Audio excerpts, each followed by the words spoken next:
Bonsoir, je m'appelle Marine, j'ai 25 ans.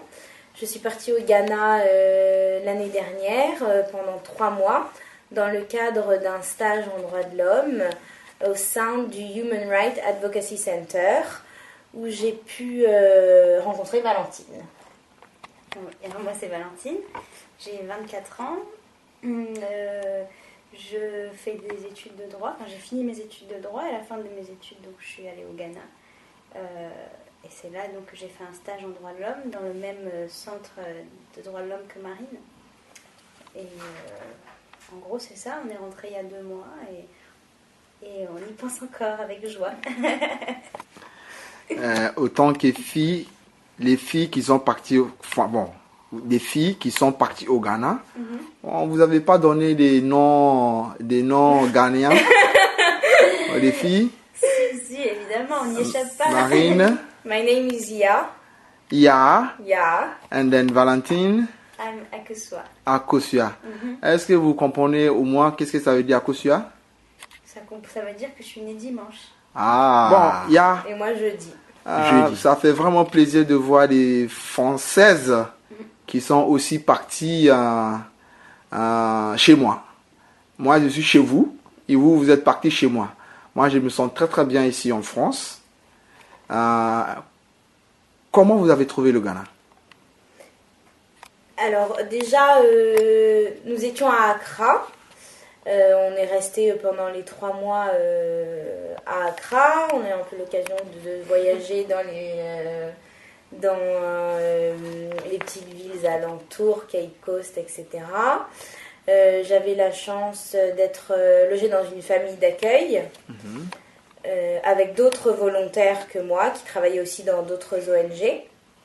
Donc le fait d'être dans une famille d'accueil nous rapprochait quand même un peu de la culture ghanéenne. On a pu goûter aux spécialités ghanéennes. Le bankou, le foufou. Alors le foufou, moi ça m'a pas plu du tout. Pourquoi? Mais le bankou, j'aimais beaucoup par contre. J'aimais beaucoup le bankou. On n'aime pas trop le foufou, on aime beaucoup le bankou. T'aimes bien bankou. Est-ce que tu sais au moins comment ça se prépare le bankou? Je sais faire le jollof rice. Jollof rice, mais jollof rice on les fait en France aussi, hein? Non. J'ai pris des cours de cuisine ghanéenne. Avec un prof, un cuisinier qui m'a appris à faire le jollof rice. Après, faire le bankou ou le foufou, c'est trop difficile. Ça, il faut des muscles. Il faut des muscles, hein?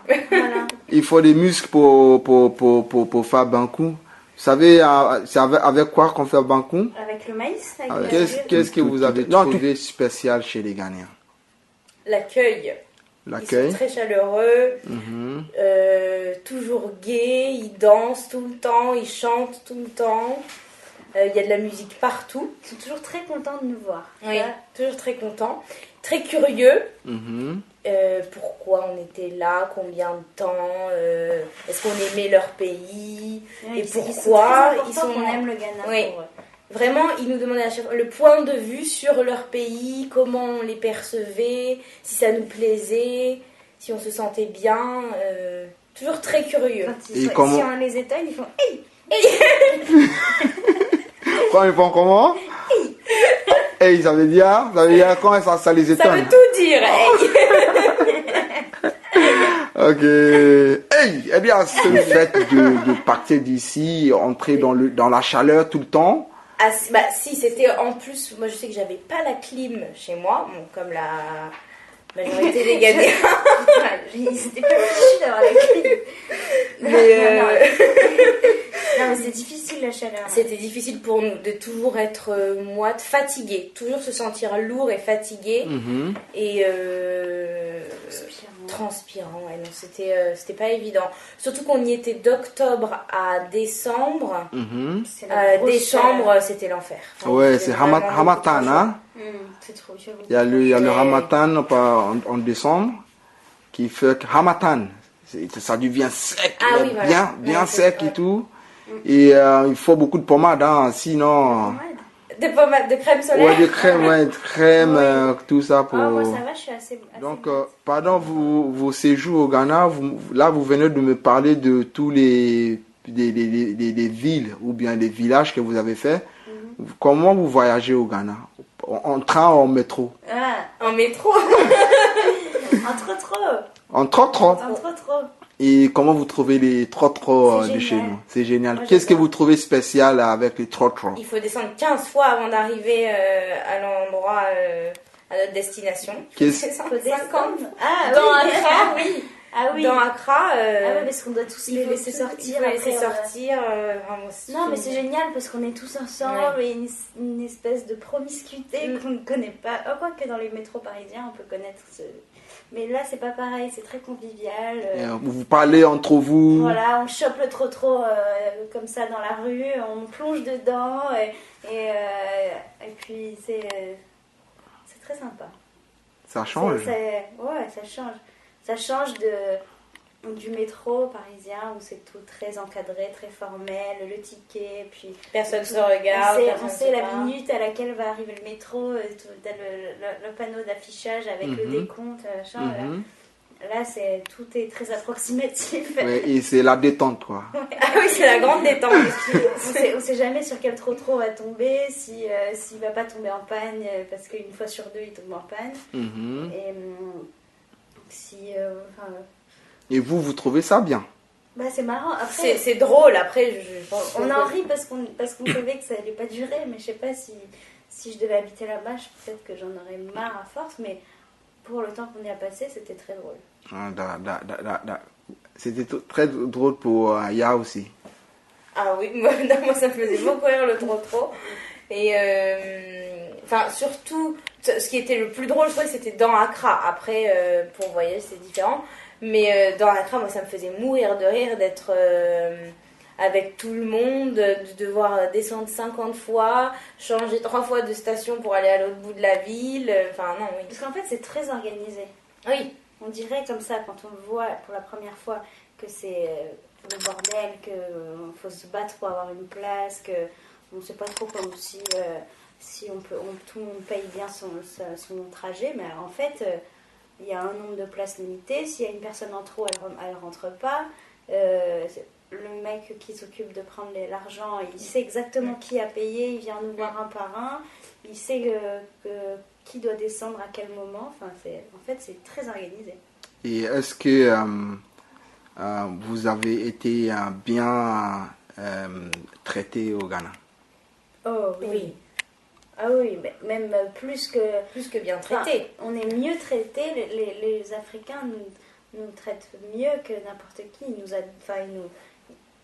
Ils ont tellement envie qu'on soit à l'aise et tellement bien chez eux qu'ils Que ce sont soit trop gentils. les douaniers à l'aéroport, déjà, ils nous demandent ce qu'on vient faire, pourquoi, à la frontière togolaise en partant, et pourquoi vous partez du Ghana. Non, enfin, tout le monde s'intéresse aux raisons pour lesquelles on venait au Ghana, s'intéresse à qui on est, vient spontanément s'adresser dans la rue à nous. Enfin, c'est quelque chose qu'on voit absolument pas en France ou même en Europe. Et dans les familles d'accueil où vous étiez, c'était comment aussi? C'est très... Comment dire? Ils étaient très accueillants, mais vu que c'était des personnes qui étaient habituées à recevoir des étrangers toute l'année, ça restait assez formel sous quelques... Enfin, c'était pas comme si on était un étranger, un seul, et qui vivait chez des gens, parce que eux, c'était un peu leur routine annuelle d'héberger des étrangers. Mais c'était quand même des gens très accueillants qui nous demandaient tous les jours si tout allait bien, si on avait besoin de quelque chose, enfin, dans la mesure de leurs moyens, mais ils étaient toujours très attentionnés. C'était pareil pour Ya Moi, aussi? c'était un peu le même cas de figure, parce que j'étais aussi avec 4 autres volontaires dans ma famille. Et donc, je participais pas vraiment à une vie de famille. J'étais pas vraiment intégrée dans leur vie de famille. Mais parce que justement, c'est des gens qui avaient l'habitude d'accueillir plusieurs volontaires toute l'année chez eux. Donc c'était pas vraiment leur but à eux n'était pas vraiment de découvrir la culture, enfin notre culture, etc. Mais c'était quand même très agréable d'être dans une famille et d'avoir pu rencontrer une famille ghanéenne. Objectivement, c'était quoi le but de votre séjour au Ghana?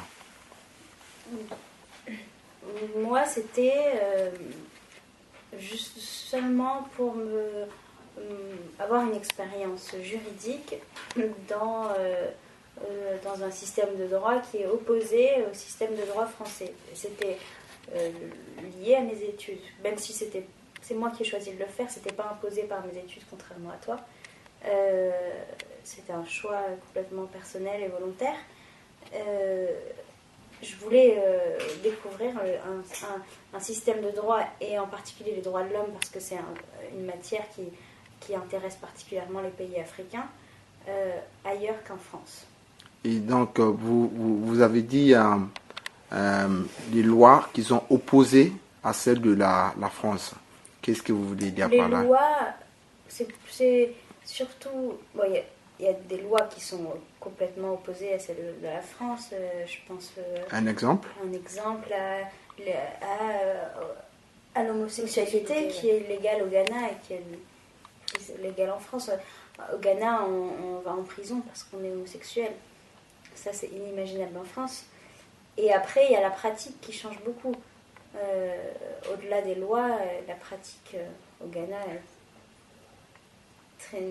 même si on n'est pas un exemple de respect des droits de l'homme en France, je pense qu'au Ghana et en Afrique en général, ils sont un peu moins soucieux de respecter les textes qu'ils ont adoptés. Et qu'est-ce qui vous a permis de choisir le Ghana? Pourquoi le Ghana? Comment vous avez entendu parler de Ghana? Et qu'est-ce qui vous a poussé à choisir le Ghana? C'est un concours de circonstances. Oui, moi c'est un peu... moi je voulais vraiment découvrir un pays d'Afrique subsaharienne et anglophone. Voilà, moi c'est ça, anglophone. Et le Ghana paraissait un des pays les plus stables politiquement, où on puisse quand même se sentir en sécurité. Donc, comme les Américains l'appellent Africa for Beginners. Donc, c'était vraiment, je pense, un des meilleurs pays pour découvrir l'Afrique. Mais c'est vrai que c'était un pays que je ne connaissais pas particulièrement, dont j'avais pas particulièrement entendu parler. Oui, on est passé par un organisme qui nous permet de trouver des stages à l'étranger. Un organisme ici en France? Non, c'est un organisme... C'est un organisme anglais qui est implanté dans les 4 coins du monde, mais il est d'origine anglaise. Ah, d'accord, sur Internet. Sur Internet. D'accord. Et dans les pays qu'il proposait, notamment en Afrique, parce que c'était partout, il y en a en Amérique du Sud, en Asie. Donc vous, quand vous cherchez en Afrique, vous êtes tombé sur le Ghana. Entre autres. Et c'est vrai que dans le panel de... Il y avait l'Afrique du Sud et le Ghana. Oui. Et en stage de droit, je crois qu'il n'y avait que le Ghana. Et même s'il y avait aussi l'Afrique du Sud, moi, quoi qu'il arrive, je préférais partir au Ghana qu'en Afrique du Sud. Donc, parce que je préférais partir dans cette région-là de l'Afrique. Et parce que j'avais pas jamais entendu parler du Ghana avant, j'en avais déjà entendu parler. Et puisque je suis déjà allée dans d'autres pays d'Afrique de l'Ouest, donc j'imaginais que c'était pas très différent, ça me plaisait de pouvoir y retourner parce que ça m'avait plu les premières fois. Dans les autres pays où je suis allée, ça m'avait plu. D'accord. Et le choix va toujours avec une petite description de pays quand même. Après, moi je sais que chaque fois que je pars dans un pays, je vais regarder sur le site du ministère des Affaires étrangères, les recommandations aux voyageurs, les conseils de sécurité, ce genre de choses. Et c'est vrai que le Ghana, c'était pas un pays qui pose des problèmes du tout en matière de sécurité. Donc avant de partir au Ghana, vous vous êtes senti déjà en sécurité? Oui, mais surtout moi j'ai rencontré j'ai eu l'occasion avant de partir au Ghana de parler à 2 personnes qui sont ghanéennes. Ici en France. Une personne qui est ici à Paris Uh-huh. et un autre ami, quelqu'un que j'ai rencontré pendant l'été qui est ghanéen, qui est d'origine ghanéenne mais américain. Mhm. Et quand je lui ai dit que j'avais l'opportunité de partir là-bas, il m'a dit qu'il fallait pas que j'hésite une seconde et que ça allait être l'expérience de ma vie, que ça craint absolument rien, enfin bon, lui il était ghanéen, donc il était peut-être pas très objectif, mais mais en tout cas il m'a dit qu'il n'y avait aucun souci à se faire sur la sécurité, que d'autant plus que c'est une démocratie maintenant bien installée. On a fêté avant-hier les 54 ans de l'indépendance du Ghana. Donc c'est le premier pays africain à avoir obtenu son indépendance. Sub-Saharan, hein? Ouais, subsaharien. Oui. Enfin, il a fait preuve de beaucoup de, comment dire, de sécurité. Et puis on a eu l'occasion de s'en rendre compte une fois qu'on était là-bas. Moi, j'ai jamais eu l'impression d'être en danger. On peut se balader dans les rues toute seule à n'importe quelle heure du jour et de la nuit. En tout cas, moi, en entendant tout ça, ça me fait plaisir. Moi, je suis ici en France depuis pas mal de temps. Et la France m'a bien accueilli. J'ai appris beaucoup de choses ici en France.